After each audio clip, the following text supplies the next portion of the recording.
Baguio. Maliit pa lamang ako ay pamilyar na sa akin ang lugar na ito. Madalas, ito ang bukang bibig ng aking mga kamag-anak tuwing kapanahonan ng tag-init. Kalimitan ito ang kanilang destinasyon tuwing sasapit ang bakasyon. Dito, hindi mo mararamdaman ang tag-init dahil may kalamigan sa lugar na ito. Sa aking musmos na katauhan, ang Baguio ay nais kong mapuntahan.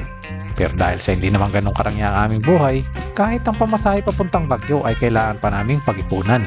Kaya naman, para sa aking musmos na katauhan, ang mapuntahan ng Baguio ay isang pangarap lang. Noong ako'y magkatrabaho at magkalaman ng bulsa, una agad sumapit sa aking isipan na ang Baguio ay aking mapuntahan. 18 taon na ang nakakaraan buhat nang uli akong mapunta ng Baguio. At sa hindi inaasahang pagkakataon, ay muli tayong mapapadpad ng Baguio. Kaya samahan niyo ako sa aking video na puntaan ang Baguio. Sir, saan po yung daan papuntang PMA? Diyan sa may dulo, sa may circle doon nga eh. Kakana ka, dulisin mo yun. Ah, sir, dito. Di ba mayroon mo na doon? Oo, sir. Yung yung kanan, dulisin mo yun, yung papuntang PMA. Oo, sir. Saan po yung papuntang PMA? Saan po yung papuntang PMA? PMA. PMA doon po. Malayo pa? Yung PMA, ma'am. PMA. Wala naman ano. Ah, sige, ma'am. Sir, saan papuntang PMA? Oh, PMA. PMA? Oo. Dire-diretso po yun eh. Doon po sa kalsada po yun, dire-diretso po. Malayo pa? Malayo pa? Malayo po.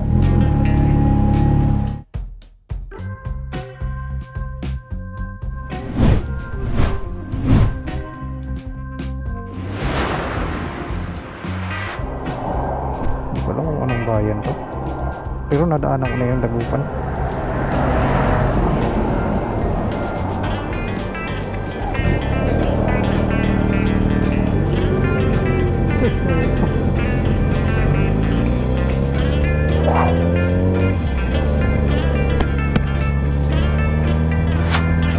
La Union na ba to? La Union? La Union na to? Opo, sir. Rosario, La Union. Pasado alas 8 na nang makarating kami ng Rosario, La Union. Inabuti na namin Uy, magpagasolina ito. para may iwasan na naming mabala habang akyat kami ng Baguio. Galing ng Mexico, Pampanga. Mexico dun sa may Lakeshore. Tingnan natin kung magkano yung gastos natin. 621? 621? Magkita tayo dito. Hindi natin alam kung saan pa pupunta. Ito, wala na talaga to. Kailangan sumabay na tayo sa kanila. Mas Richard.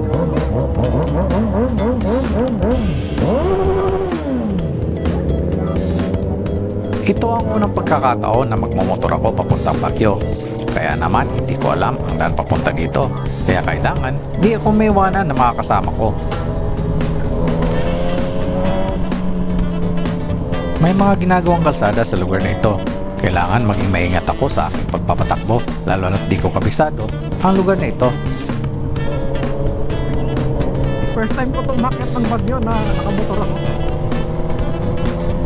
Makitid at palikuli ko ang daan papuntang Baguio kung daraan ka ng Marcos Highway. Ito yung ayaw ko yung mga ganito. Tapos kurbada pa. Tapos ganyan, no? Ay, ano na? Gumana yung ABS niya. Mahirap pag gumagana yung ABS tapos ganun. Mabagal ka lang. Delikado din pala. May iwan talaga tayo ng kasama natin ito.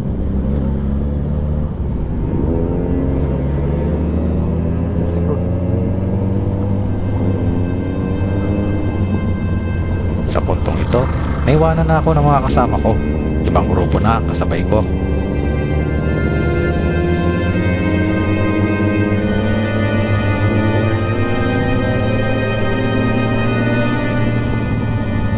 Kung makita si Richard.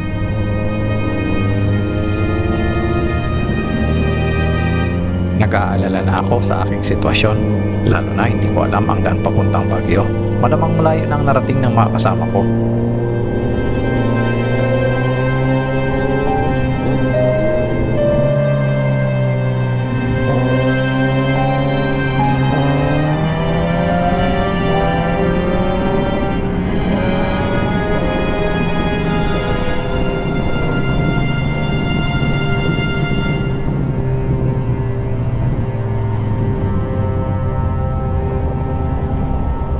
Wala akong nakikitang kasama ko. Teka lang. Tanong muna tayo dito.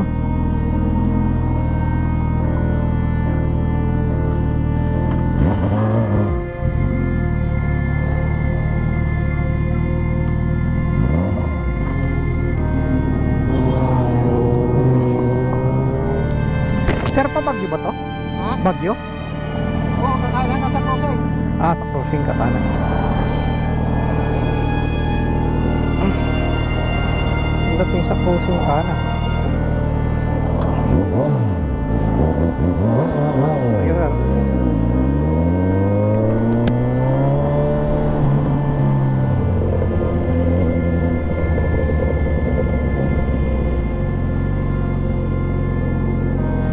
Maghintay tayo ng kasama natin.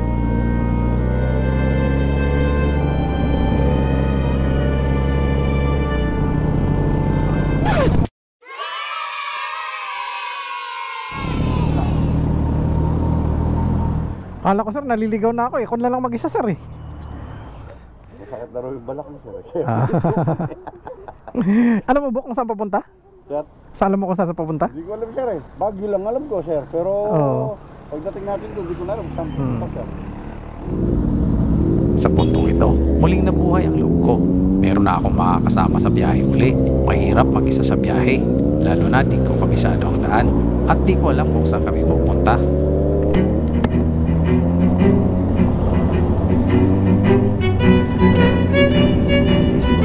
Medyo marami ng sasakyan sa daan sa mga oras na yon. Napakahirap mag-overtake, lalo na sunod ang mga sasakyan. Magaling ako dito sa kabila.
Dito na tayo sa Baguio. Ay, welcome to Baguio doon eh.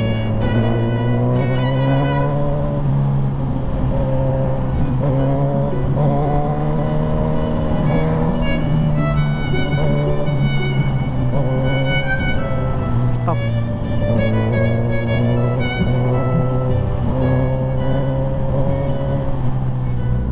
Sige, lusot. Lusot na dyan. Uy, nabala ako.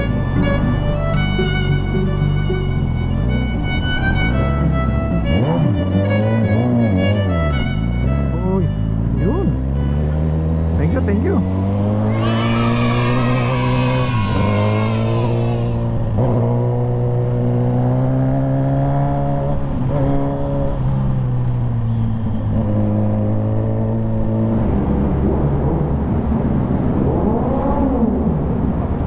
Yun. Kamchan, hey. Mag-aalas 10 na ng umaga nang makarating kami ng Kamchanhay. Medyo tirik na ang araw sa mga oras na yon. Pero dito sa Baguio, di mo mararamdaman ang init ng araw. Nangwit ako kanina sa traffic, sir. Pag prineno mo sa harap, mawawalan ka ng ano, sir eh. Balance. Kasi pababa, sir eh. Kaya gumagamit na ako ng preno ng likod eh. Ay, ala sir, hindi yan. Uy, doon na, shout out sarili mo. Shout out dito sa Kamchanhay Baguio. Cool. Ala, kuya, sorry. Thank you. Saan po ang ano nyo? Hindi ko alam eh. Ang rota nyo? Basta dito kami. Ay, dito rin. Oo, hindi ko lang alam kung saan pa sila pupunta. Ito ang unang pagkakataon na nakakita ko ng electric car sa personal. Nagulat at namaha ako na meron palang electric vehicle charging hub dito sa Baguio. Yung itsura. Parang nagagasolina. Tesla ba to?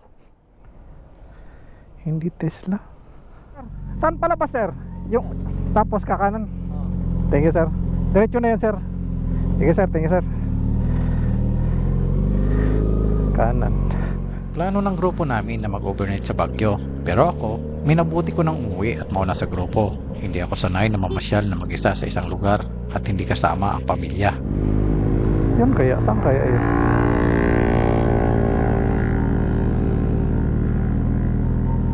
Likutin ko kaya muna. Sir! Saan panda yung papunta dun sir? Papuntang Ito, papunta saan sir? pasyalan to. Pasyalan sir? Pwede diyang motor dyan sir? Pwede Yes. dito po. Sige sir, thank you sir. Masyal muna ako dito. Camp Janhay Cultural Center. Pwede naman daw yung motor. Masyal na muna tayo. Ako, hindi ko alam yung mga one way dito. Scout Hill. Pwede. Pwede pala dun eh. Pero parang maganda dun sa Scout Hill. Patas eh.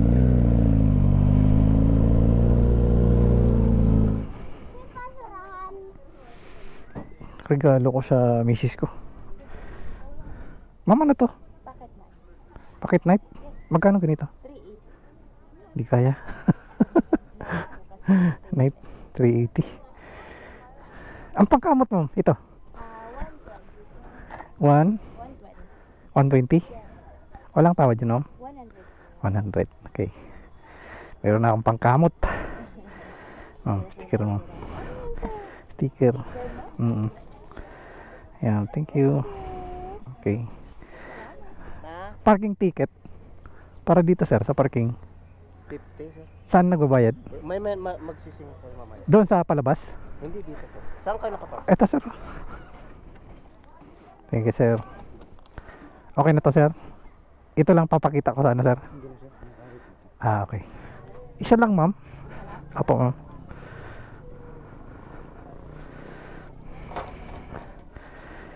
Magkano ma'am? 10 20 2 3 5. Yun. May 200 pa ako. Buti lang bigyan ako ni Sir Sing ng panggasolina. Thank you Sir Sing. Bago ko umuwi, naisip ko munang mamasyal dito sa loob ng Camp Janhay at dito ako napadpad sa Butterfly Sanctuary. Ay nako si sir, bakit nga ganon? Tumutupi ng tissue. Ano pa yan? Live ba yan? Ma-discover ang beauty ng nagbabantay sa Ma'am Marilyn sa kasi Ma'am Marley. Marilyn sa Marley. Yes. Ay, ito po yung ano nyo. Yes ma'am. Highway Patrol Group. Oh! Sige ma'am, thank you ma'am. Lag ko na. Ay, ano ko na po, subscribe ko na po kayo. Matagal ba yung buhay nito ma'am? Madali lang po, meron po yung iba, 3 to 5. Paano namin maintain nyo ma'am? May nanganganak sila?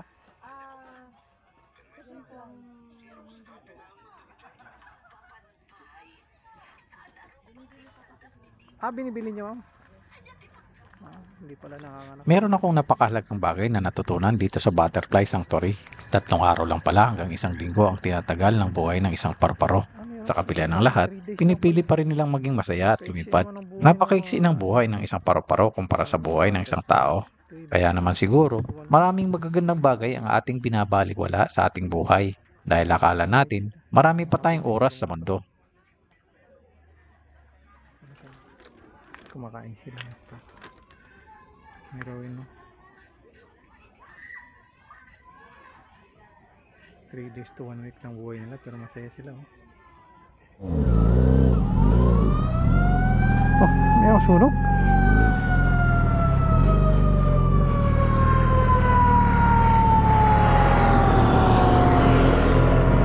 At bago ko tuluyang lisanin ang lugar na ito, naisip ko munang daanan ang lugar na kung saan mayroon pang natitira sa aking alaala. Na sobrang tagal na panahon na po at nang muli kong punta sa lugar na ito, di ko na maalala kung saan ang daan papunta sa lugar na yon. Ito. Sir, Saan po yung daan papuntang PMA? Ay, diyan sa may dulo, sa may circle doon nga eh. Kakanan ka, dulisin mo yun. Ah sir, dito. Di ba mayroon mo doon ano? Oo sir. Yung ano, yung kanan, dulisin mo yun, yung papuntang PME. Oo sir. Yung PMA ma'am, PMA. Ah sige ma'am. Sir, sir saan papuntang PMA? Po? PMA. PMA? Oo. Dire-diretso po yun eh. Doon po sa kalsada po yun, dire-diretso po. Malayo pa? Malayo pa? Malayo po. Saan po yung papuntang PMA? Saan po yung papuntang PMA? Ano sir? PMA. PMA doon po. Malayo pa? Medyo. Nag-iwan muna tayo ng ano dito, ID. Sa? Bibisita lang sir. Mamamasyal. Sir, kailangan sa natin ng reflectorized base, sir. Ah ganun ba sir? Kung sa nakamotor tayo, sir, kailangan ng reflectorized base. Ah sige sir. Ganito, sir. Wala tayo. Sige sir. Saglit lang sir. Okay lang yan sir. Sila ka pa dyan. Oo sir. Basta makapasyal. Pa nagpicture ka, di alisin mo. Oo sir. Sige sir, thank you sir. Iwanan ko lang yung Ah sige sir. Balik mo na lang, sir, yung Sige sir, sir. Pinihiram pa tayo ng reflectorized vest. Wala akong reflectorized vest.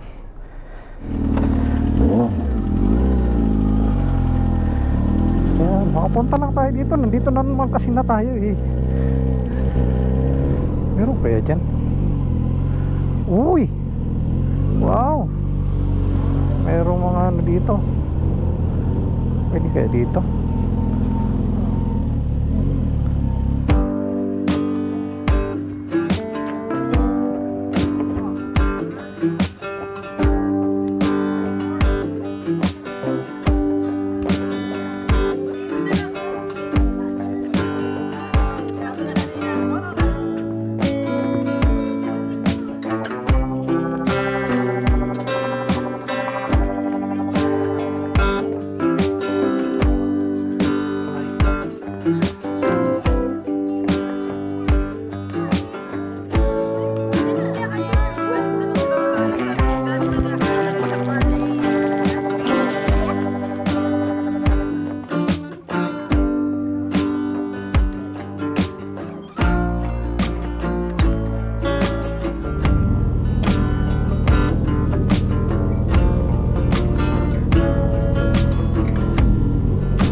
dinadaanan ko.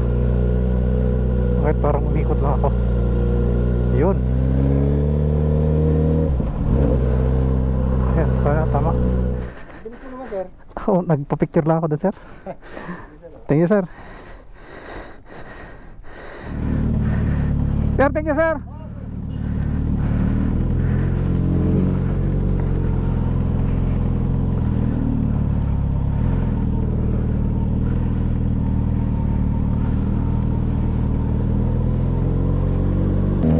Matraffic na ngayon dito sa Baguio.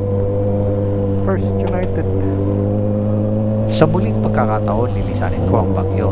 Di ko man napuntahan ang magagandang tanawin dito, meron pa rin akong kakaibang pakiramdam na nagsasabing sapat na ang konting panahon na ginugol ko dito. Marahil ito ang alaala ng kamusmusan na minsan pinamarap kong puntahan ang lugar na ito. Seen a lot of change, been through a lot of pain. Some things are not the same as they were a year ago, but all will be okay. I move on each and every day. The past is where it stays, way back a year ago. I've changed for the better this time. I thought I would never be fine. I strive just to say I'm alright, and for the first time in a long time I'm alright. I've seen a lot of change, been through a lot of pain. Some things are not the same as they were a year ago, but all will be okay. I move on each and every day. The past is where it stays, way back a year ago.